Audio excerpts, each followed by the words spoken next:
ముందు మీ పేరు చెప్పి ఆ, చెప్పండి. నా పేరు యాసిన్. నేను ఐటీ ఉద్యోగం చేస్తున్నాను. సో హైదరాబాద్లో గత 10 ఏళ్ళుగా చేస్తున్నానండి.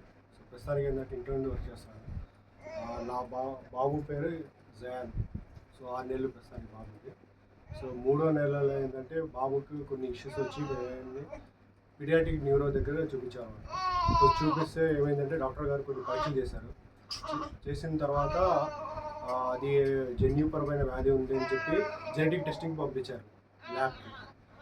సో పంపించిన తర్వాత ఆ ల్యాబ్ రిపోర్ట్ రాగానే అది పాజిటివ్ తెలిసింది.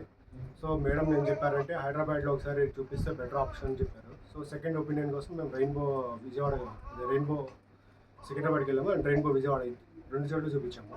సో ఇద్దరు ఏం చెప్పారంటే మళ్ళీ ఇంకోసారి జెనెటిక్ రిపోర్టింగ్ పంపించారు వేరే ల్యాబ్కి. సో ఆ ల్యాబ్ రిపోర్ట్ కూడా వచ్చింది. సో అది కూడా పాజిటివ్ తెలిసింది. సో దీన్ని ఏమంటారంటే ఎస్ఎంఏ అంటారు, స్పైనల్ మస్కులర్ ఎట్రోఫీ అంటారు. సో మా బాబుకి ఏంటంటే దీనిలో టైప్ 1 అని వచ్చింది.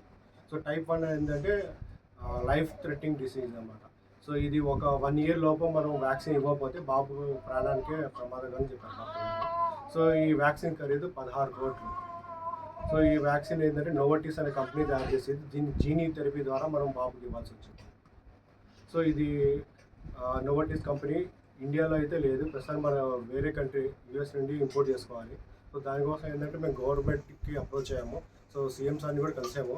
సో మేము ఆశించేది ఏంటంటే సీఎం సార్ ఏంటంటే మాకు పాజిటివ్గా స్పందించి మా బాబుకి ఇంజెక్షన్ ఇప్పిస్తారని కోరుకుంటాము.